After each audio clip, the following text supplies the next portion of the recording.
On va se retrouver après cette crise du coronavirus, on va se retrousser les manches parce que il faudra générer beaucoup de croissance économique pour rattraper le temps perdu et puis pour solvabiliser aussi toutes les dépenses qu'on a effectuées pendant la crise, des dépenses justifiées.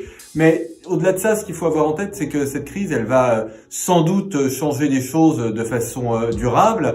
Alors, déjà, elle signe la suprématie des GAFA. Ça, c'est une analyse qu'on devra faire parce qu'on a beaucoup utilisé les applis qui viennent des GAFA ou des BATX. Notamment, d'ailleurs, elles ont beaucoup été utilisées dans l'éducation nationale. Deuxième changement d'ordre financier. On a émis beaucoup de nouvelles dettes publiques pour financer les mesures de soutien aux entreprises et aux ménages. Ça veut dire que on a une problématique de solvabilisation de nos États et une problématique financière qui est l'absorption de ces obligations. Et puis, on a aussi un sujet autour du management des entreprises.